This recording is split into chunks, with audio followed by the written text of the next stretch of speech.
Meanwhile, Giwan was returning home from work when she saw Jin Hook stepping out of the elevator as she opened the door. She asked him where he had just come from, and Jin Hook replied that he had just taken Bang to the hospital. Giwan panicked and asked if it was because of the food she brought him the other day. Jin Hook told her to calm down, explaining that he had only taken Bang for a routine health check. He added that Bang was already 7 years old and needed to be checked up every year. Giwan suggested that she could hug Bang before he took him home. She thought to herself that despite Jin Hook looking so cold on the outside, he was surprisingly affectionate with his pet. Jin Hook gave Giwan the password to his house, telling her that whenever he wasn't home, she could just enter the code and play with Bang. Giwan, curious, asked if the code 227 was his birthday. Jin Hook shyly confirmed that it was. Later that evening, Giwan had Bang lying next to her. She mentioned that she once had a cat, but it had decided to go on its own adventure. My little cat was so cute and tiny, she thought. Someone must have whisked it away. Giwan then pulled out her phone to check a message from Sumin, who asked if she was free after work tomorrow to hand over the wedding invitation. Giwan reminisced about the time she handed out her and Park Man-hwan's wedding invitations at the party. She remembered how everyone had congratulated her, making her so shy she couldn't utter a word.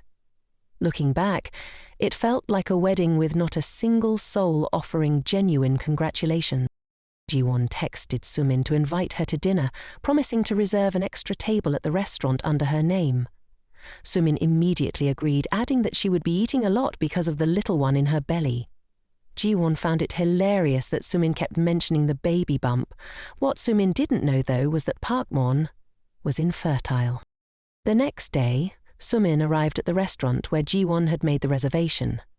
She felt quite annoyed because her mother-in-law wouldn't let her wear a short dress or anything flashy, but she still felt confident that her beauty could pull off anything. She stepped into the restaurant, telling the server that her friend, Giwan, had made the reservation. The server led her to the room, and Sumin thought to herself that when Giwan saw her wedding invitation, she would definitely be shocked. However, when Sumin opened the door, she was surprised to find not just Giwan, but a whole crowd of people waiting for her. Park Man-won was stunned to see her, as was Jin Hook. Ha-in looked equally astonished and asked how she knew they were having a party there. Sumin turned to Giwan and asked what was going on. At that moment, Giwan stood up and gently tapped Sumin on the shoulder. Giwan addressed the group, announcing that although Sumin's departure hadn't been exactly a fairy tale ending, she had some exciting news to share with everyone. Sumin sat down next to Park Man-hwan, feeling a mix of confusion and anticipation. She felt really embarrassed, and Park Man-hwan signaled for her to grab the key to the bathroom and head home first. He didn't want her around spouting off nonsense, and Sumin fumed at his attitude. It was clear he was embarrassed about marrying her. Deciding not to dwell on it, Sumin stood up and apologized to everyone for her sudden resignation. She announced that she and Park Man-hwan were getting married. Everyone in the room was shocked and angry. They couldn't believe their ears and asked who Sumin was marrying. Sumin pulled out the wedding invitation from her bag to show everyone, reiterating that she was marrying Park Man-hwan. At that moment, everyone in the room was stunned, staring at the wedding invitation. Hyena angrily questioned whether what Sumin just said was true. Giwan, the calmest person in the room, congratulated Sumin. She said that the two of them really made a beautiful couple. Except for Hain-yi, everyone else chimed in to congratulate Sumin, who excitedly thanked them all. She declared that she and Park Man-hwan would live happily ever after. Park Man-hwan, who had been silent until now, couldn't let Sumin ramble on any longer. He stood up, bid farewell to everyone, and pulled her away. Before leaving, Sumin insisted that Giwan must catch the bouquet at her wedding, and Giwan cheerfully accepted the invitation, saying she would definitely attend. Sumin thought Giwan would be heartbroken, but seeing her calm expression, she couldn't understand why she seemed so unfazed. On the way home, Park Man asked Sumin why she came and why she was so determined to embarrass him. Sumin explained that it was all Giwan's fault. The one embarrassing him wasn't her, but Giwan. Park Man angrily retorted that if she mentioned Giwan's name in front of him again, there would be no wedding. Sumin then showed Park Man-hwan Jiwon's message, saying that if Jiwon hadn't told her, she wouldn't have known where the company party was. Park Man-hwan asked Sumin if Jiwon called her without mentioning it was a company party.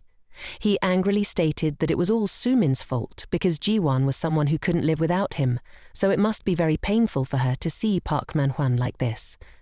Sumin didn't understand and started to feel like something was off. She began to worry that if things continued like this and they got married, her life could spiral back into the hell it once was when she was younger. Sumin had always been forced to witness her mother yelling at her constantly, questioning why she was even born. She sadly admitted to herself that she knew she was wrong and promised not to speak of such things again. Sumin leaned back in her chair, exhausted, and asked Park Man-hwan to take her home to rest.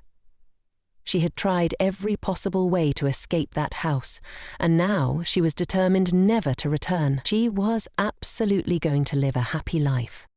At the company party, Jiwon still tried to sit and eat with everyone for a little while longer. She stood up and asked to leave early, bidding goodbye to everyone as she headed out. Hyeen was still fuming, even though she didn't know the full story.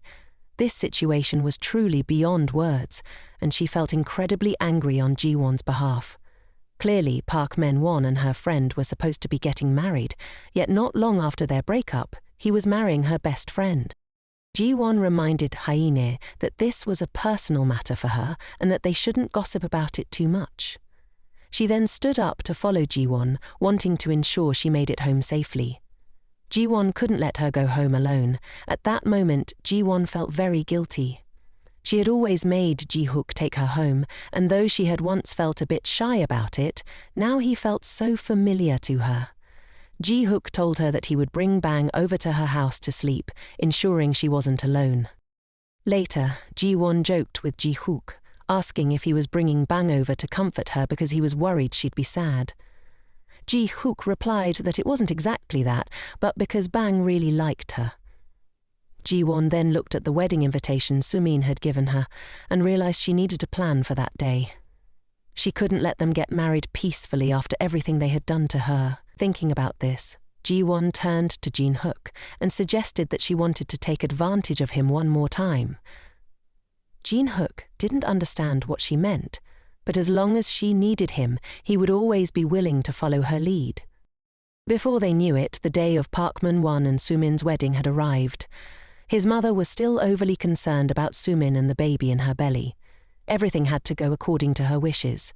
She said the most important thing was still her precious grandson, so anything unnecessary would be avoided if it affected the child. Sumin reluctantly agreed to her wishes. The makeup artist told Sumin that she had a mother-in-law who cared for her a lot, to which Sumin replied that her mother-in-law cared more about the grandchildren than her own parents did. She had to live happily and not feel jealous of anyone else, so her mother could no longer call her a worthless child. Looking at herself in the mirror, Sumin felt nothing pleased her. The conservative wedding dress and the heavy layer of makeup didn't seem to suit her at all. The wedding photographer walked in and asked why none of her friends had arrived yet. Sumin brushed it off. No matter what, she had to look her best. She was determined to live happily today. She was the star of the show and had truly won over. Outside the gate, Park Man-hwan was busy welcoming esteemed guests. The wedding organizer walked over and asked him why Sumin was alone in the waiting room and when her friends would arrive. Park Man-hwan replied that she didn't have any friends, so it was pointless to ask. At that moment, everyone was focused on the couple making their entrance. They wondered if the girl was a friend of the bride, since she looked stunning and had come with her boyfriend. Many people showed regret when they saw her arriving with her boyfriend. That was Jiwon, linking arms with Jin Hook, slowly walking up to Park Man-hwan. Park Man-hwan was surprised to see them. He had thought Jiwon wouldn't attend their wedding. Jiwon told him she came to congratulate the couple and that she had come with department head, John Hook. Jiwon looked just like the main character today. Park Man-hwan blushed, even though he didn't want to admit it. They really did make a beautiful couple. John Hook extended his hand and congratulated Park Man-hwan, mentioning that other colleagues might not be able to attend, so he was glad to see everyone celebrating the wedding. The host rushed over to ask why Park Man-hwan had such a beautiful colleague and hadn't introduced her sooner. He boldly approached Giwan to get acquainted, asking if she could share her name. Giwan cheerfully introduced herself as a colleague from the same company as Park Manhwan. Park Manhwan's friend grinned widely, saying even her name was beautiful. As he recalled the name she just mentioned, he remembered hearing it somewhere before. Instantly, he realized and asked Giwan if her company had 2 assistants with that name. She replied that there was only her as the assistant. Giwan and Jin Hook went inside. He was surprised and asked Park Manhwan if he hadn't broken up with a girl like that and married the one inside that heavenly room. Park Manhwan was so furious that his fists clenched tightly. Giwan was supposed to be his girl, and now he regretted it to the point of madness. Giwan said she wanted to go to the bride's room to see Sumin for a bit. She opened the door and stepped in. She didn't see anyone at first. When she looked at Sumin, she resembled her from before, a lonely bride just staring at the floor like a doll. Sumin saw Giwan come in and cheerfully asked why she was late. Giwan explained that she and Jin Hook had gotten stuck in traffic. Sumin told Giwan that she absolutely had to catch her wedding bouquet today. She asked Giwan if she thought she looked beautiful, and Giwan told her she looked very beautiful. Giwan admired Sumin, and thus her plan had successfully taken its first step.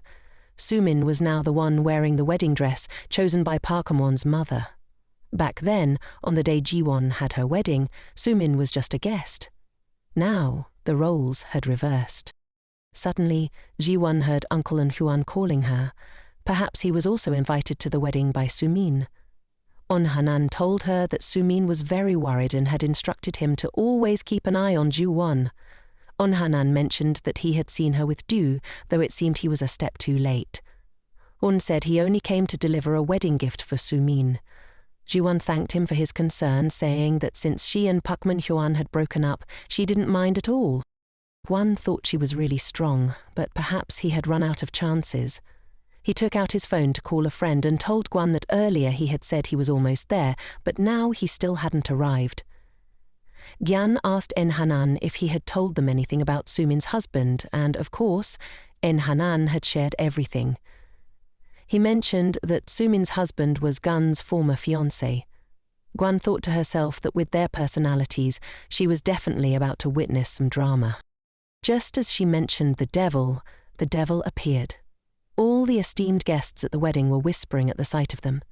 Even though they were friends, Guan was utterly taken aback. The 3 of them looked like they were ready to hit up a music festival. One by one they stepped in, leaving everyone gaping in disbelief. Just by looking at their outfits, it was clear they had no intention of being polite at this wedding. Giwan wondered why they were dressed so bizarrely for the occasion, of all places to attend a wedding. They complimented Giwan, saying she looked stunning today. Giwan replied that if she had known they were coming, she would have arranged to go together. They told Giwan to pretend she didn't know them, to play the demure lady and just sit quietly. They were there just to see the face of Sumin's precious husband. The 2 people who could never disappear from Giwan's life were now hand in hand, stepping into the fiery pit she had created in this lifetime. They would have to endure the suffering she had faced in her past life. Everyone present at the wedding applauded for them, but Giwan secretly thought congratulations were in order for the 2 of them as they walked hand in hand into hell. She clapped sincerely, wishing them to feel as much pain as possible, because that was the hell they had once thrown her into too. At that moment, the 3 of them were causing a ruckus in the hall. Sumin wondered why they were there to stir up trouble, since she hadn't invited them. The photographer, seeing the chaotic scene, asked if they were the bride's friends. They all chimed in, claiming they were her friends. Jian and Huan looked at them, feeling utterly speechless at their antics. Seeing the guests' reactions, Park Manhwan was furious. How could Sumin invite such a crowd and ruin his family's reputation? The photographer called for anyone wanting to catch the bouquet to step forward. Eager to wrap things up and get out of there, only Giwan stepped forward, making Sumin feel utterly embarrassed.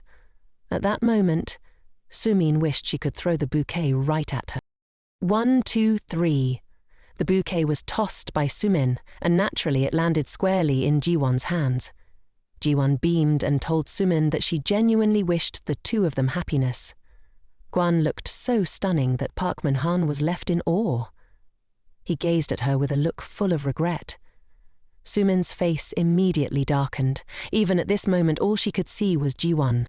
The ceremony concluded, and Giwan followed Sumin into the waiting room. She candidly told Sumin that she wasn't there to congratulate her on the wedding, but had something to say. Giwan leaned in close to Sumin and said she congratulated her for picking up the trash that her friend had thrown away, adding that this action was no different from that of a beggar. The photographer then called the bride out for a photo shoot. He requested that the bride and groom hug and kiss, claiming that only then would the picture turn out beautifully. Sumin immediately placed her hand behind Park Man-hwan's neck and told him to kiss her. She wanted everyone to see that she had snagged a wonderful husband and that they were very happy together. In front of everyone, they exchanged a kiss to testify to their love. This marriage was not something she picked up, but something she had fought tooth and nail to steal. She snatched it from the hands of a friend who once considered her unique, but now she was determined to outdo her. After the wedding photos were done, the bride and groom invited all the guests to dine at the restaurant. The group of Dee also stayed behind to enjoy a meal, and when they asked why Dee wasn't staying, she replied that, of course, if she stayed and had to look at Sumin's face, she wouldn't be able to swallow a bite.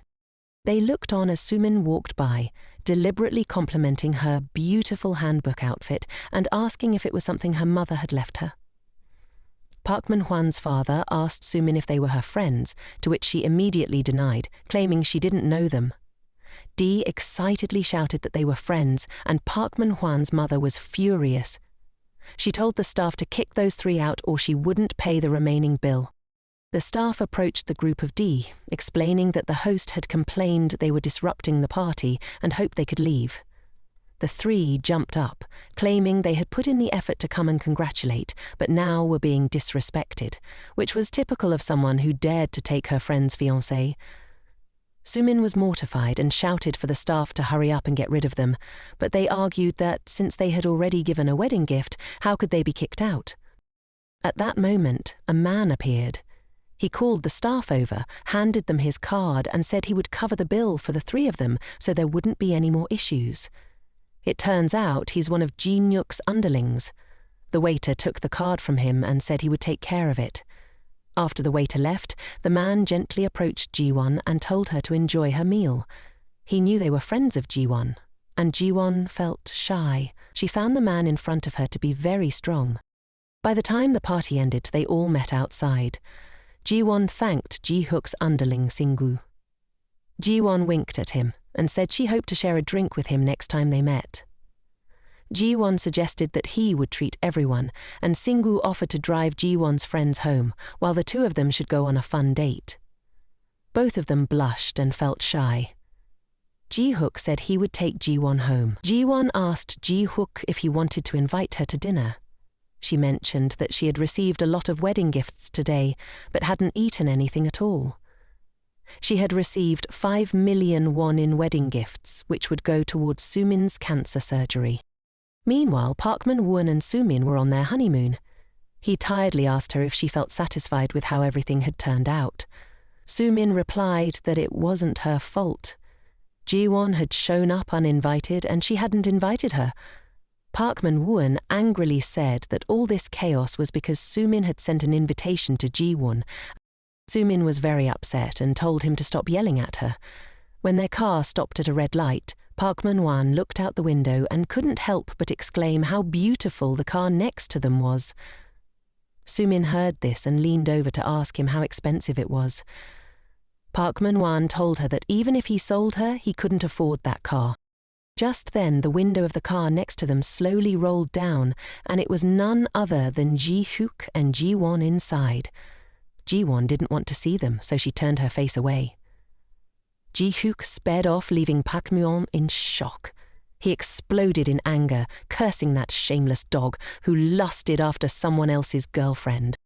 Sumin observed that the man in front of her was doing everything he could to marry her, yet he was still fuming at the sight of another man with his ex-girlfriend. Did he really love her? Sumin recalled what that person had said to her during the wedding. Clearly that wasn't true. She was so angry she was shaking as she glanced at her husband sitting next to her. The man she had gone to great lengths to win over, Surely she would live happily with him.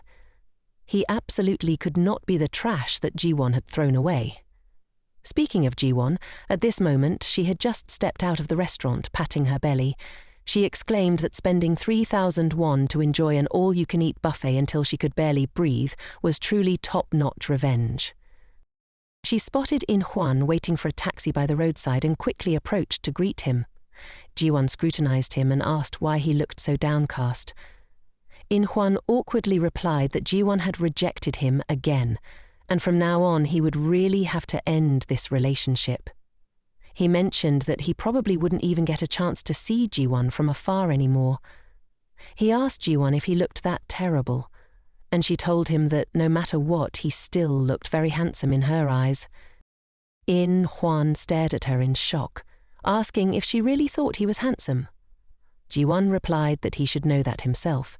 He burst out laughing and thanked her, saying that she had made him feel much better. She felt flustered, waving her hands and saying goodbye as her taxi arrived. In Hwan curiously asked if she was calling a taxi. Giwan hurriedly jumped into the car and closed the door, looking back at In Hwan. She thought he was a good person. From their first meeting at his cafe, he had been both friendly and sincere. She remembered the first time he brought her pastries, flashing a warm smile. She felt frustrated that he couldn't be with Giwan, but at least this was better for her brother now. She just had to trust her brother. Meanwhile, Jin Hook took Giwan to a traditional restaurant for a late-night meal. Giwan sat down at the table and thanked him very much for everything he had done for her. Jin Hook asked her what she was thanking him for, and Giwan suggested that if he ever needed her help, he should just let her know and she would do her best. She told him that whenever he needed her, he could take advantage of her, just like she had done with him. The two clinked their glasses and downed their drinks. Jin Hook said that whenever she needed his help, even at 3 a.m, he would fly over, but if she asked for his help, she should think it over carefully before coming. Jinwon didn't understand and asked him why he said that. Jin Hook replied that it might just be his desire to satisfy his own cravings. After saying that, he downed his drink in one go, leaving Jinwon coughing and spluttering. She was surprised that such a composed man could joke around with her like that. Just as they were about to leave, the rain started pouring down. Jin Hook told her to wait there for a moment and he would be right back. Ji-won stood outside the cafe to wait for him, unable to understand why he would go out in such heavy rain at that moment. A moment later, Ji-won saw Jin Hook returning with an umbrella. His tall, striking figure radiated a cool demeanor that caught the attention of all the girls on the street. Anyone who looked at him would agree he was quite the catch. But why would a guy like him be interested in her? Jin Hook approached Ji-won and held the umbrella over her. He mentioned he had called a cab and they would head to the parking lot to go home. Ji-won quickly ran under the umbrella to stand next to him. She asked him why he liked her, and Ji-hook replied that it was for no particular reason. Ji-hoon inquired when he started liking her, but he said that was a conversation for another time. He added that if she gave him a chance, he would answer her question soon. The cab arrived, and they were driven back to the apartment. The two of them stepped out of the elevator on their floor. Ji-hoon told him she was a bit thirsty and wanted something refreshing to drink. Jin-hook mentioned he had some cans of beer in his apartment and asked if she wanted to stop by for a drink and to see Ping for a bit. Ji-won gently petted the cat Ping, who nuzzled against her hand. Jun-hook took off his outer jacket and told her to make herself comfortable. Ji-won opened his fridge and found it stocked with expensive imported beers. She asked if she could drink one. He told her she could have as many as she wanted and reached for a can similar to hers. Being so close to Ji-hook, Ji-won could smell the intoxicating scent emanating from him. He asked if she needed anything else, noticing her flustered expression. He said if she didn't need anything, he would close the fridge, warning her that leaving it open for too long could lead to catching a cold. Ji-won blushed in embarrassment, feeling like her limbs were utterly unnecessary at that moment, as they locked in a dramatic stare. Maybe Ji-won had also developed feelings for Jin-hook. As he gazed at her flushed face, his heart raced wildly. At this moment, Jan-hook could no longer hold back. He leaned one arm against the fridge and moved in closer to Ji-won. He told her he was dying to kiss her and asked if she could make that happen. Ji-won reached her arm around Jin Hook's neck. She could no longer resist his charm. The beer in her hand slipped away, and what was meant to happen, happened. The two embraced tightly and shared a passionate kiss. That year, at the Hope University enrollment consultation event, a tall, dashing young man casually strolled home. As he walked past the soccer field, a group of friends called him over. "That's Jin Hook," they said, inviting him to shoot some hoops. He told them he was tied up that day and suggested they reschedule for another time. As Ji Hook strolled through the schoolyard, he spotted a girl sitting beneath a tree. He wondered who she was, since this place usually had very few visitors. He was curious about what she was doing there. That girl was Ji-won, back in her college days. He leaned in and asked her what she was so intently staring at, making her jump in surprise. She turned back and signaled him to keep it hush hush. It turns out she was gazing at a tiny kitten, peacefully snoozing on the grass.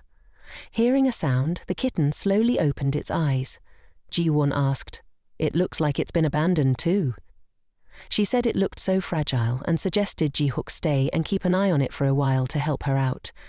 She went to the convenience store to grab some snacks for it and promised to be back in a jiffy. At that moment, Ji-yuen thought to himself, "This girl is such a handful." He pulled a sausage out of his pocket and handed it to her, asking if it would be okay to feed that to the cat. Ji-yuen took the food from his hands and thanked him. At that moment, he was really curious why she was chatting away but couldn't bring herself to look him in the eye. The cat devoured the sausage she handed over with gusto. She introduced herself and asked if the cat still didn't have a name. Ji-won asked the little cat where its mum might have gone, probably just for a bit, surely not abandoning it because it was so adorable. She joked, "If I were as cute as it, my mum would have come back to find me by now." Ji-hook looked at her and said, "You're really beautiful too." Ji-won handed him a 100,001 bill and said, "This is for the cat's food. It's all I have."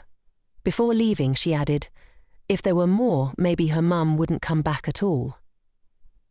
Jin Hook recalled the story she shared with the kitten earlier, mentioning that it was also abandoned by its mother, which meant she felt the same way. He turned back to look at the little kitten sitting there and said, "If it likes you that much, then it should follow you. It looks like a tiny little mouldy mushroom." He told her to wait there for its mum because he had some business to take care of. "I think we should give this money back to you," he said. "But I don't know if she'll show up here again tomorrow." Back to reality, the sun had risen. Jin Hook pulled the blanket up to cover Ji-won. He said to the little kitten, "Thank you so much. Thanks to you, I got the chance to meet Ji-won." He gently petted its head. The sound of the kitten woke Ji-won up and she slowly opened her eyes. Jin Hook asked, "Did you sleep well?" Ji-won recalled what happened yesterday, but couldn't understand why she was here. She shyly jumped and glanced down at her outfit, relieved to see it intact. It looked like nothing went wrong after all. She shyly asked him, "Did I doze off?" Jin Hook smiled mischievously and said, "Do you really not remember anything from yesterday?" While the two were sharing a passionate kiss, someone rang the doorbell. His junior asked if he could chat with Ji-won about a few things, so he invited them to share a few drinks together. He asked her if she liked a muscular guy like him and also wanted to know if Ji-won had a crush on anyone. Ji-won cuddled the cat in her arms and gestured for Jin Hook to come over to her. Then, with both hands, she cupped his face. She waved her hands playfully and asked, "Where are you planning to sneak off to? We still need to wrap up the unfinished business from earlier." Seeing this, the younger crew members politely asked to take their leave. They wished Ji-won and Jin Hook a fiery time together. Looking back, Ji-won wished she had a place to hide. She couldn't understand why she acted that way. Jin Hook smiled and asked Ji-won if she was feeling any headaches or dizziness, or if her stomach was bothering her in any way. Ji-won said she was doing great. Jin Hook suggested, "We should get to work now or we'll be late." Ji-won asked Jin Hook why he didn't wake her up. He mischievously smiled and said, "Your sleeping face was too adorable to wake you up." Ji-won quickly got up to get ready for work. Being late is no big deal as long as you approve of my reason for being late, she said. Jin Hook found her utterly charming and told her he didn't need to remember that.